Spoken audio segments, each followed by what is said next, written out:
안녕하세요. 하나님의 말씀을 배달합니다. 요교교회 박윤석 목사입니다. 오늘 묵상할 본문은 욥기 21장 1절에서 16절까지의 말씀인데요. 제가 7절 한 구절을 봉독하고 함께 묵상하도록 하겠습니다. 어찌하여 악인이 생존하고 장수하며 세력이 강하냐. 악인들은 하나님의 심판과 징계를 받는다고 말하는 소발의 주장에 대해서 욥은 자신의 이야기를 전혀 듣지 않고 공격만 하는 그들을 향해 2절 너희는 내 말을 자세히 들으라고 말하면서 고통 중에도 불구하고 자신의 말에 좀 더 주의를 기울여 달라고 간절하게 요청하고 있습니다. 욥과 친구들 사이를 좁히지 못하게 하는 문제가 무엇입니까?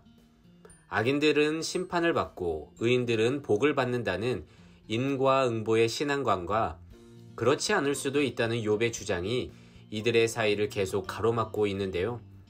친구들의 주장이 얼마나 강한지 잘잘못을 따지면서 상처만 주는 말들만 반복하고 있습니다.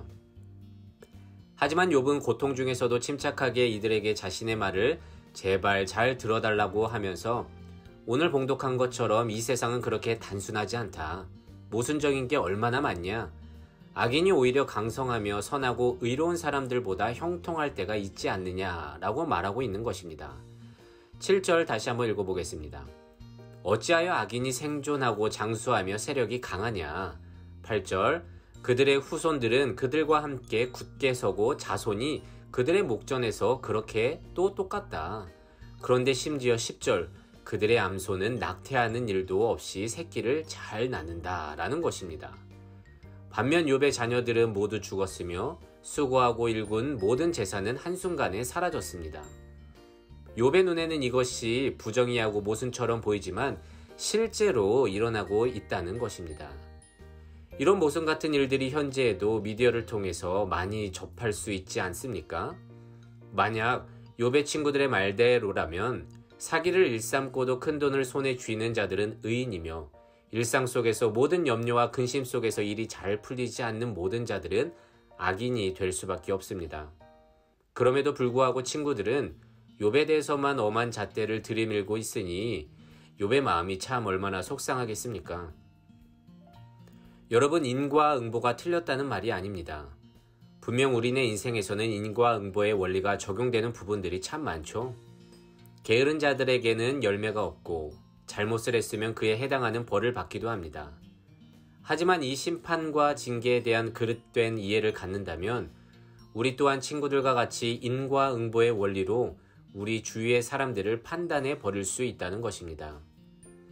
먼저 친구들은 겉으로 드러난 정황을 통해 욥을 정죄하였습니다. 가족을 잃었고 재산을 잃었고 또 건강마저도 악화된 욥은 친구들에게 있어서 징계받은 자였으며 그렇게 자신의 죄 때문에 심판받은 자라고 단죄했습니다. 하지만 믿는 자들에게 징계란 하나님의 자녀됨의 증거이지 악인됨의 증거가 아닙니다. 히브리서 12장 7절에서 8절에는 이렇게 기록되어 있습니다. 너희가 참음은 징계를 받기 위함이라. 하나님이 아들과 같이 너희를 대우하시리니 어찌 아버지가 징계하지 않는 아들이 있으리요. 징계는 다 받는 것이거늘 너희에게 없으면 사생자요 친아들이 아니니라. 혹시 우리 눈에 징계처럼 보이는 것들이 있을지라도 그것은 우리를 바르게 하기 위한 자녀 삼기 위한 하나님의 사랑이지 인과응보에 따른 처벌만이 아니라는 것이죠. 그래서 믿는 자들에게 있어서 징계는 징계일 뿐 심판이라고 정죄할 수는 없습니다. 한편 심판은 고린도후서 5장 10절에 이렇게 기록되어 있습니다. 이는 우리가 다 반드시 그리스도의 심판대 앞에 나타나게 되어 각각 선악간에 그 몸으로 행한 것을 따라 받으려 함이라 한 것 같이 이는 우리 인생의 마지막에 심판이란 최종적으로 하나님께서 결정하는 것입니다. 그래서 악인들의 악을 그대로 두시는 것은 그들이 의인이라서 놔두는 게 아니라 하나님은 또 부정의하고 모순된 분이라서 놔두는 게 아니라 하나님의 침묵 자체가 심판이 되기 때문에 그냥 그렇게 놔두신다는 것입니다. 그런데 그것을 악인들의 형통이라고 그 심판을 오해하기 때문에 때로는 하나님을 떠나고 이 세상이 부정의하다고 외치면서 하나님께 항변하게 되는 것입니다. 그래서 욥도 친구들에게 호소하고 있는 것입니다. 이 세상에 보이는 현실에만 집착하면 하나님의 공의를 볼 수가 없다. 의인들도 징계 가운데 고통에 빠질 수 있고 악인들은 예비된 하나님의 심판 속에 형통할 수도 있다. 그리고 이게 우리가 살아가는 인생, 하나님이 허락하신 세상이라는 것이죠. 그런데 참 우리들도 이것을 잘 알면서도 곧잘 잊고 인간적인 마음에는 이해되지 않는 것들로 인해 상심하고 좌절할 때가 얼마나 많습니까? 그렇지만 우리는 욥의 마지막을 압니다.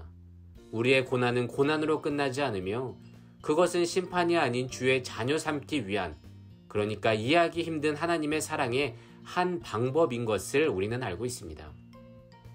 부디 믿음 가운데서 그 하나님을 신뢰하고 모순 같아 보이는 이 땅 가운데서 믿음 잃지 아니하고 잘 살아갈 수 있기를 진심으로 소망합니다.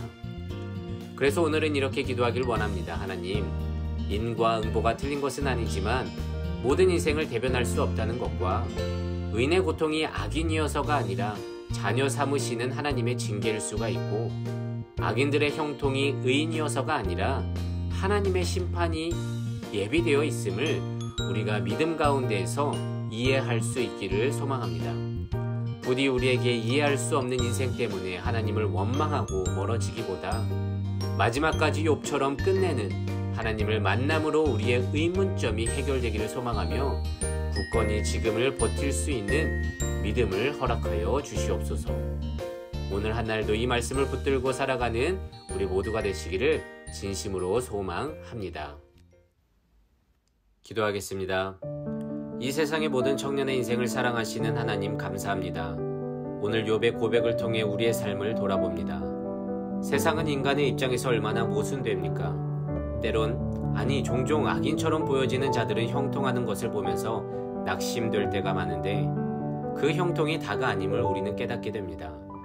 우리 믿는 자들이 혹시 징계받는 것처럼 보일지라도 죄인이어서가 아니라 자녀 삼기 위한 하나님의 사랑일 수 있고 악인들이 형통한 것은 의인이라서가 아니라 하나님의 침묵을 통해 심판을 준비하는 것일 수도 있다는 것입니다.